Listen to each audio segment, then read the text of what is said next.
Hey, it's Diego Viteri. Welcome to a new video of Viteri Boxing. Today I want to teach you the best defense in boxing. When we talk about defense, we have different types of defense.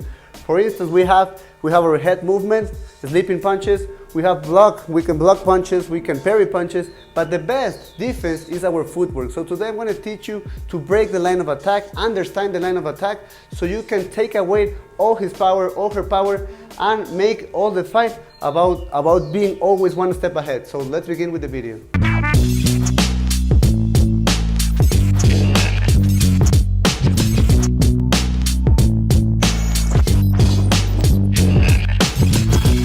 When you start fighting with any of your opponents, you're always in this line. We always have a line between our feet, and he also has a line between his feet. This is the line of attack. This is what you have to try to break.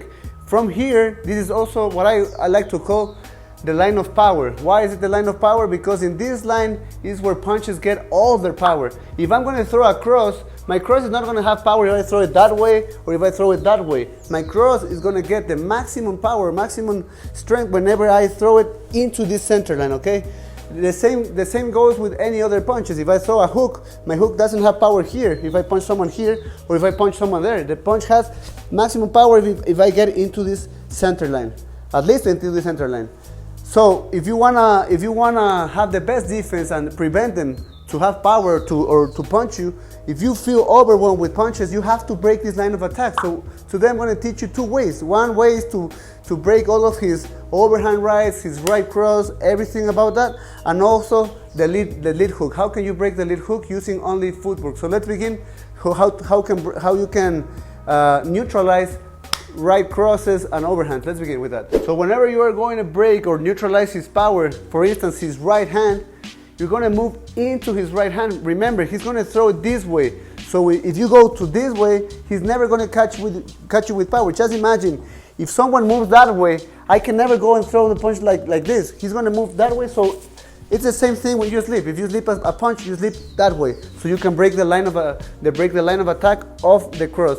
So for this, I'm going to teach a pivot, but it's not a regular one. This is a regular pivot. I'm going to add two different things so you can make it a lot more efficient. Number one, traditional pivot from the tip of your toe. Remember, having good stance, good balance, and from here, always use your hip. You're going to use your hip to turn and always end up with pinning your foot. This will make sure that you stop and you are ready to unload your power. So the two things that I'm going to add.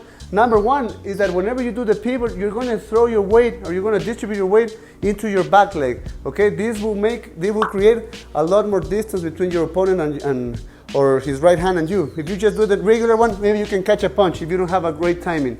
But if I throw my body back, punches are not going to come. So remember, you have to throw distribute your weight backwards, and also hide your chin in your shoulder. If you hide your chin in your shoulder and you're moving this way, punches are not going to get you, and they're not going to knock you out. Remember, this is the place where they knock you out. And the third thing that I would like to add in order to make it more safe for you is I'm going to use my arm. So I'm going to use the pivot. I'm going to distribute my weight backwards, but I'm also going to put my arm like a frame, basically like a frame. Even if he catches me, he's going to catch maybe my elbow. But in order for making this useful, you have to make the three things: the pivot, distribute your weight back, and put in this frame. This will help you to neutralize any of his right hand. It could be the cross, it could be the overhand right, it could be an uppercut. Whatever you want is neutralized by doing this movement. So that's the best defense. Okay, this movement is also going to help you in an open stance. Remember, I'm orthodox.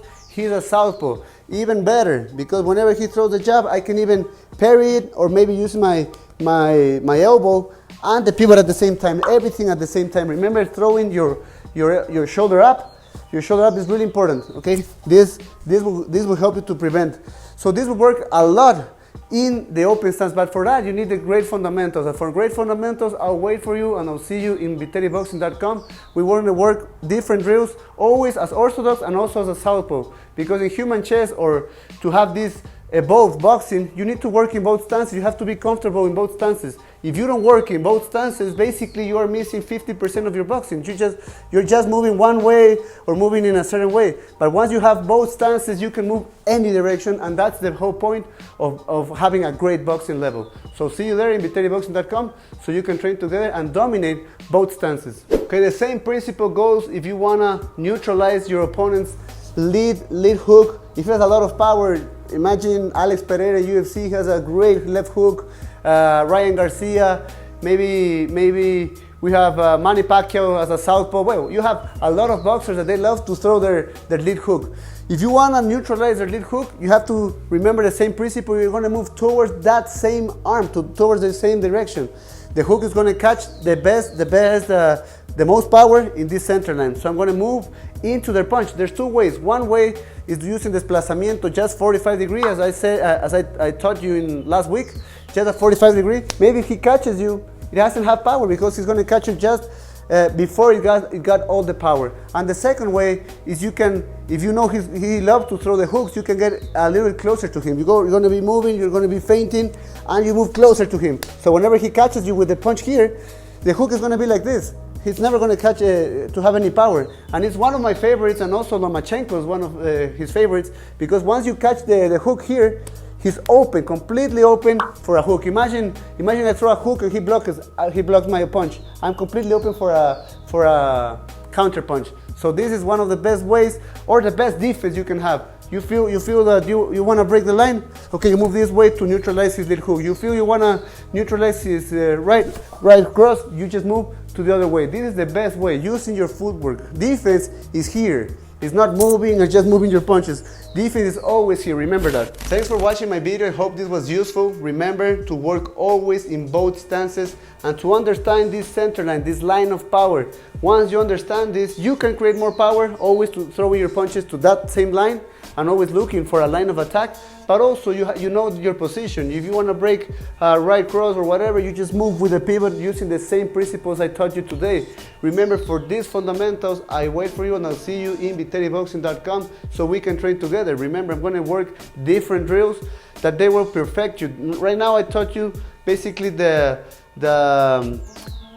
what I call the mechanics or the way of doing the technique, but not the drills. So the drills you will learn in ViteriBoxing.com. So make sure to go to ViteriBoxing.com to have a complete training and to improve your boxing level. See you there so we can train together.